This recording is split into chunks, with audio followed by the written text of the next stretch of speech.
Our next panel will help us to discover what happens when investing becomes a lifestyle with moderator Jaime Novoa. Jaime Novoa joins us from K-Fund, an early-stage VC firm that, with an entrepreneur-centric philosophy, aims to fuel the evolution of the Spanish startup ecosystem by investing in the best and brightest entrepreneurs and tech companies in the region. So please, a warm applause for Jaime.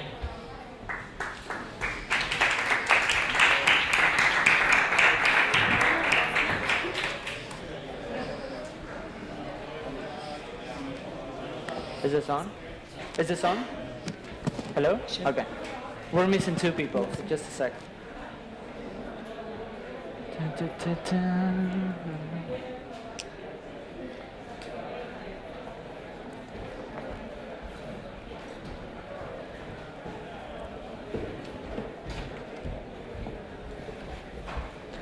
Da-na-na-na-na-na.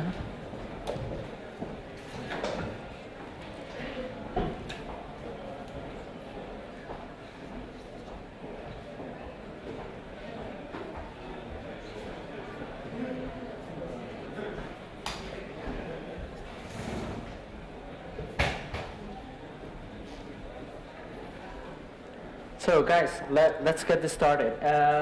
Since they introduced myself, but they haven't introduced you guys, why don't you, in like 30 seconds or a minute, explain who you are, what you do? Eneko, you go. Hello. Hello. Morning. It's an honor to be here. So my name is Eneko. I'm an entrepreneur. I've been starting technology companies for the last 20 years with success stories. Like Hostelia, a hosting home company that I sold like 10 years ago, and I've been running different startups either here and in Silicon Valley. And after I sold my company, I started also angel investing, and I was lucky last year because two of my portfolio companies were TicketBiz and Apitissimo and were acquired last year, I've been now angel investing more and more, but I consider myself an entrepreneur. Hello, good morning. I'm Enrique Sendahorta. I work for a wealth management that is called PicTed. Also, I am an investor in tech companies. I will try to explain how we invest and how we interact with tech people. Good morning, everyone. Happy to be here today. My name is JOSE Del Barrio. I started my career in the startup scene back in 2011 when we founded La Nevera Roja alongside my co-founder Iñigo Juantegui. We sold it to Rocket Internet 4 years later at the beginning of 2015. Then I founded Samaipata Ventures, a venture capital firm focused on seed stage marketplaces, mostly Southern Europe, but we also do Paris and London. We do early stage, very early stage, actually. Happy to be here and share our thoughts. My turn. Hi, I'm Ricardo. I'm an investor at Cherry Ventures. We're early stage fund based out of Berlin, investing Europe-wide. Background of the fund is that everyone internally inside the fund has worked operationally inside startups. My three partners were entrepreneurs building companies like Zalando, CityDeal, Groupon, Quandu. Before joining Cherry, I worked in London for the past 6 years, operationally always in growth positions inside startups. That's a bit. Yeah. Cool. So since the topic of the talk is when investing becomes a lifestyle, I was recently talking to someone who has been in the venture business for a long time, and he said something that caught my eye, that was something along the lines of, if you join this sector, it's not to do it for 2, 3, 4, 5 years, but it has to be a commitment of like 20 to 30 years based on fund cycles. So how do you guys see this? I mean, what's your approach towards investing? Are you in this for the long haul? Are you in this just to learn for a bit? Or are you committed to have like a 40-year career in venture? So that's a good point. And actually, when I was considering different options of joining a venture fund or starting a new one, so So it's like the commitment is really big. So you have to realize that you have to be there for 10 or 20 years, and that's what, you know, as an entrepreneur, I like to starting new things. So that commitment, it was too much. That's why I'm investing like part-time as an angel investor, and I also run a syndicate, but it's super part-time. Absolutely agree with Eneko. You have to be really compromised with to be invested, to be in the business for many years. Mm-hmm. How do you see it, Jose? Why did you make the jump from entrepreneur to this when you could probably have retired? Yeah. Well, I think I'm doing this because it's what I really like to do, and I enjoy very much doing it. In terms of commitment, like the time horizon, when you find a startup, you don't commit for a certain period of time. You don't know if your startup is gonna go bankrupt in a few months or it's gonna take 40 years. But when you, as a general partner, when you found a fund, you have a commitment with your piece, and that is typically 10-year time. From a more personal perspective, I'm here for the long term, full-time investing. I'm trying to use the experience I got in the founder side of the table. I'm trying to help entrepreneurs in being success stories from the other side of the table.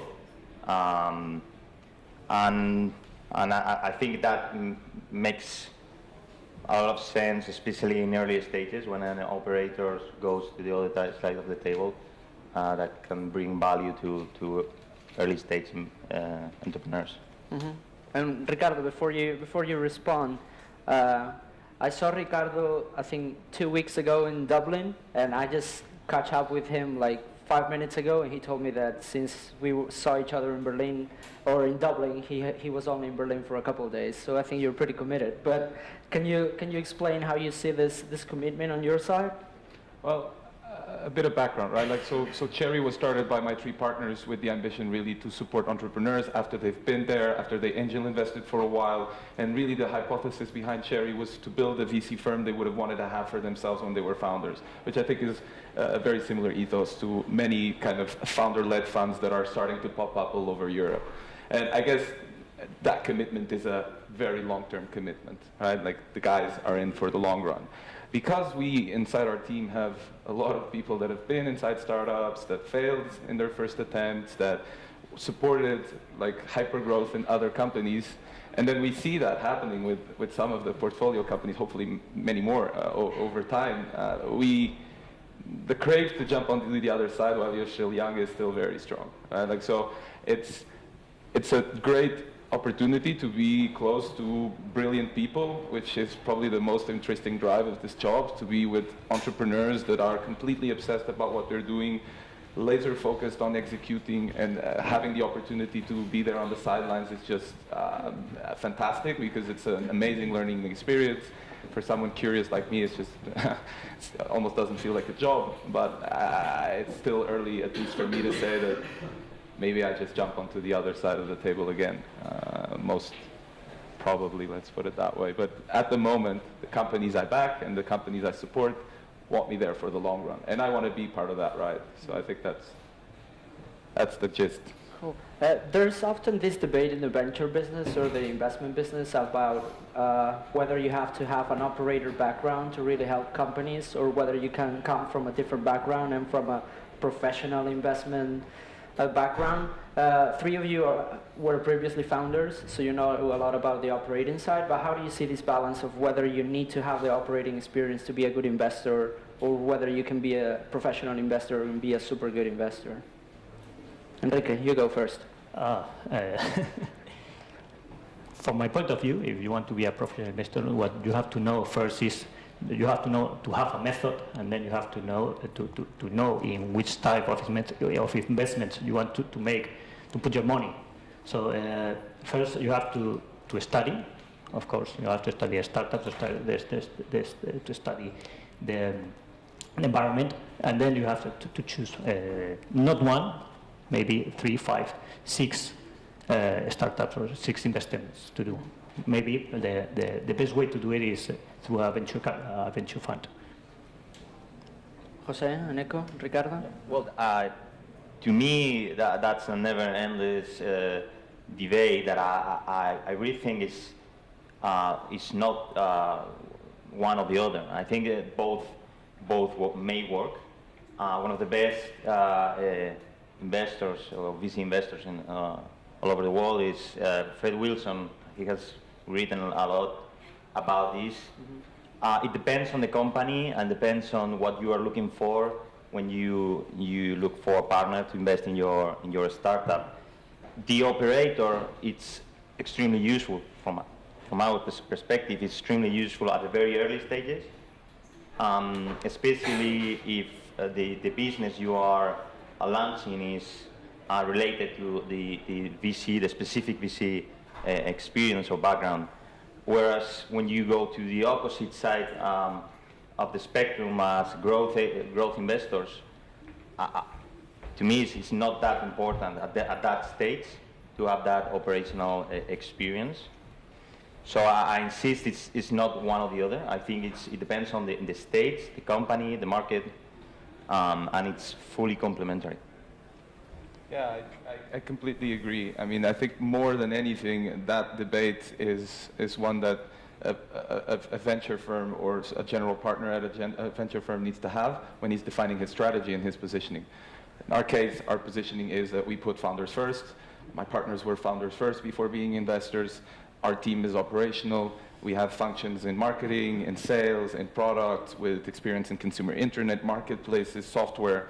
And we believe that helps a lot, because we can basically debrief our founders with a lot of the mistakes that everyone in the team has made in the past. If that makes us better investors than maybe non-operative investors, I mean, 10 years down the line, you'll be able to see, right? Like this, it has a time lag to be able to gauge whether we were successful or more successful than non-operative, partners with non-operational background. I think in general, it really depends on the value proposition that you want to bring to the market and the positioning that you want to have to founders. But ultimately, I think one thing is very important is that you are able to build empathy and relate to the founders that are actually doing very difficult things. I mean, being an entrepreneur is a very tough challenge. I bet you can vouch for that. I still can't. But it's just the ability to be face to face, eyes on the eyes, and recognize the effort that is being made, and not just complain about the KPI that hasn't been hit at a board meeting is something that we do think is extremely valuable, and it just helps us build the relationships with the founders we back, with the ecosystem as a whole, and even with the founders that we end up not backing. It's just a lot of kind of mutual respect. Mm-hmm. Eneko? No, go. Yeah, I would like to add just a minor comment on that. Is we are in an increasingly competitive landscape when it comes to getting to the table in and winning the best deals in the VC. Even here in Spain, it used to be not very competitive market. It's increasingly competitive. So there's one thing you need to make sure is you bring to the table a clear value proposition for the founder. So if you are not operator, but you have another strong a capability or network or whatever, that may work. The thing is, you need to make that super clear. Otherwise, it's going to be very tough for the investors, for the VC to win the best deals in the market. That's at least our view. Mm-hmm. Yeah, that's also true, and I agree with them, but there are good investors that have been entrepreneurs before or not, but if I have to choose, I'd rather get an investor that has been an entrepreneur before.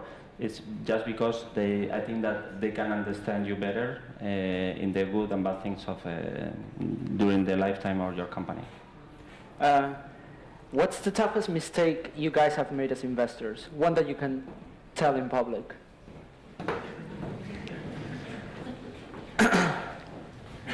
So So probably there are tons of them. I mean, somebody told me that the entrepreneurs, we are very bad investors because we are too optimistic. And when an entrepreneur tells you something, you believe it because you are optimistic. And I was talking once to an entrepreneur, and he told me the story, and I was like, "What? This is amazing." And then I sent the information to a professional investor, and he told me, "Look, what are you talking about? I mean, you didn't ask the right questions. You don't have any critical view. You know, it's like I believe too much in the entrepreneurs, and that's a mistake." Enrique? I commit almost the same mistake. So believe in people and not do the correct due diligence of the business. So I always recommend to speak to other investors, to speak to other people that do almost the same business or know other business that are like that one. Yeah, so what you were saying is asking for references, Exactly. right? Okay. Jose, biggest mistake? Probably not knowing your co-investors that well. When you analyze the startup, you tend to analyze the market, competitors, the founders, of course. But sometimes you don't spend so much time making a due diligence of the co-investors, and that's extremely critical. Basically, because you need to be fully aligned with them. If there is not a 100% alignment with the rest of the investors, and they have some political rights or some kind of leverage, that could end badly. And I would add something to that. So Enrique mentioned like asking for references about entrepreneurs. Jose mentioned about asking for references for co-investors, but I think something that entrepreneurs should do a lot more, and I know it's not easy, but is ask for references about investors that might invest in your company, just to avoid those kind of situations. Ricardo, your mistake? I think if I had made a tough mistake in venture, I'd probably not be here as a non-partner at a VC firm. You might have made it, but you don't know yet. I think in general, right, like one of the things, and very much in line with what has said here, is like we are paid to make mistakes, right? Like 80-70% of the bets that we'll make will be wrong, and accepting that you will make those mistakes, it's true, right? Like the law of exponential returns is very clear, and being paid for making mistakes, you just have to internalize the learnings of those mistakes, because that's the best way for you to become a better investor. Really understand, debrief, see where the mistakes were made, see what you hadn't seen back then when you committed to an investment, and being able to recognize those things will make you a better investor. And that's probably it's a very difficult thing to do that self-realization as a VC, but if you are able to do that, you'll only get better with time. I think that's probably a lesson learned very quickly in this industry. Okay. I want to ask you guys, how do you guys think about valuations and pricing in tech companies? I think all of us that are involved in the Spanish market, we can see that valuations are increasing. I think that's not, it's not bad per se. But for example, recently I was reading or listening to an interview with Peter Fenton from Benchmark, and he said something like, you should never not do a deal just because of valuation. So how do you guys think about valuation, and how much of a threshold is valuation for you to make an investment or not make it? Interesting. In the beginning, as a super early stage investor, I was always looking for very low valuations, and now I'm kind of diversifying my portfolio because it's like maybe these companies that the valuation is 2, is maybe they can fail like 90% of the times, and if you invest in a company that has traction and the valuation is 10, so maybe is the right choice, because that company, it's unlikely that it's going to be worth 0. So the valuations are tricky because lower valuations but higher risk. Mm-hmm. Enrique? I think that when you are an investor, you have to see the valuation, of course. It's very important, but also you have to see the business model, and if that business model have any future. I remember when I joined PicTet 7 years ago, I was looking for the research of Amazon, and the PE was, I think, 45 or 55 times. And now, it's almost the same. The share is has doubled. Mm-hmm. So valuation is not that important. Jose? Yeah.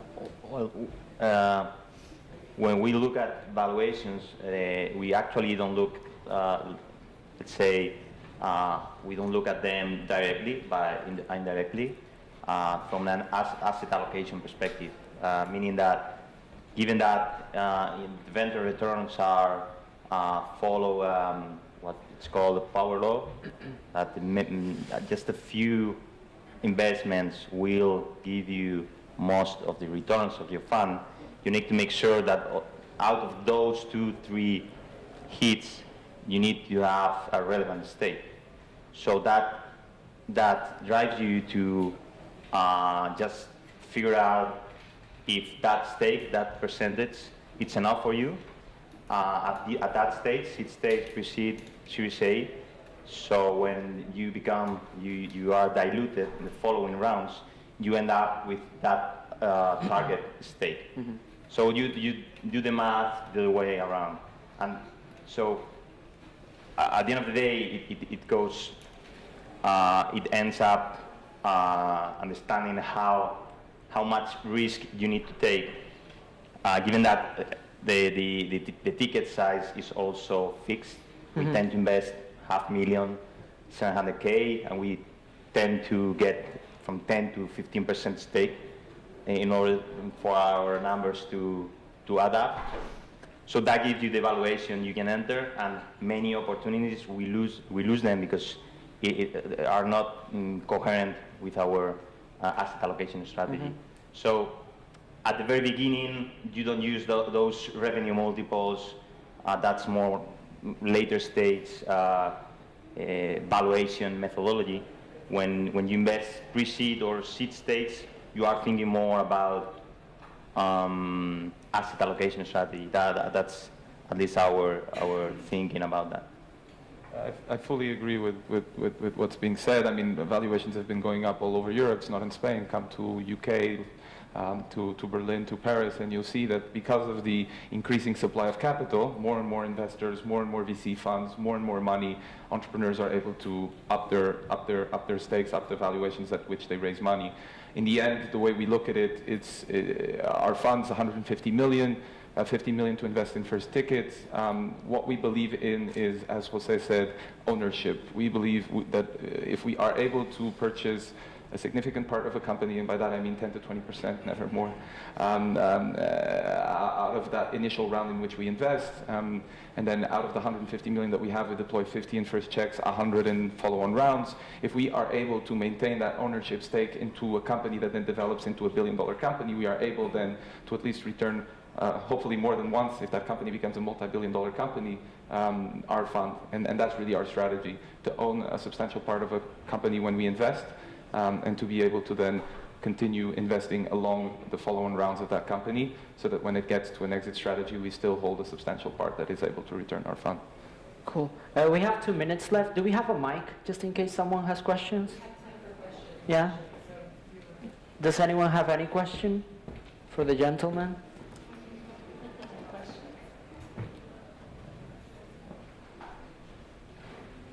Nothing? We haven't had time for questions all morning, and now that we have time for questions, one or two. I'll make the last one then. What do you think that entrepreneurs understand the worst, or they don't give enough importance to about the venture business? Or what do you think is something that they take for granted about the venture business that they shouldn't? Ricardo, you can go first. I think one of the interesting things, it's not a golden rule, but one of the interesting things that is happening at the moment, particularly with European entrepreneurs, and it's been happening for a while already with American entrepreneurs, is because there's such supply of capital in the market at the moment. They do believe that that capital will come and will come and will come. And as we kind of bring entrepreneurs that are flying and focused and completely obsessed about continuing to execute on their premise, a little bit to the ground, right? Which is a bit of our job, not to run the companies, but to give ground to the entrepreneurs that we back. It's always important to enable them to know that that supply of capital, if X milestones are not met, might not be so easy to achieve or to get more capital as the business progresses. So I think at the moment they're blurred by the ease of raising capital, but that may change very quickly. And just having that understanding that business needs to continue evolving through the KPIs and milestones that follow-on investors need to see is very important, because capital has been easy to raise until now, in the past couple of years. Guys? Yeah, just to add something a bit controversial here. We find out, sometimes we find that bootstrapping is misunderstood. That's at least our view on that. Sometimes bootstrapping is understood something that is good or great, even great itself, and that is not necessarily true. Since not spending is not that difficult. So the hard thing is about spending right, about investing right. That's the very hard thing. So just telling us investors, we haven't spent any money and we have gotten here, whereas these guys have raised like 50 million, have gotten just 3 times our level, etc. That kind of rationale, we honestly don't share it, because complexity is not linear; it's exponential. So you cannot think that because you just raise like 10 times less money, you are being more efficient, etc. That kind of understanding is completely wrong, and we are facing monopolistic. Well, funding itself is kind of oligopolistic. So 90% of the money is raised by a few companies. That's one thing. The other one is complexity is not linear; it's exponential. So just bootstrapping itself, I would be careful with that. I'm not saying that bootstrapping is bad itself as well. I'm saying that spending money is also hard. It's not easy. In 10 seconds, because we run out of time, that sometimes entrepreneurs, they don't realize that along the road, the entrepreneur's vision and investor vision could not be the same, and that's a problem sometimes. Enrique? Yes, just to finish, when we sit with tech people that they just sold their business, we always recommend them to keep focus on their business. So they know about tech, they know about their business, they don't know about investing in other assets. So diversification is key. So they have to diversify, but also they have to keep investing in what they know to do. Okay, I think we're running out of time, so thank you guys.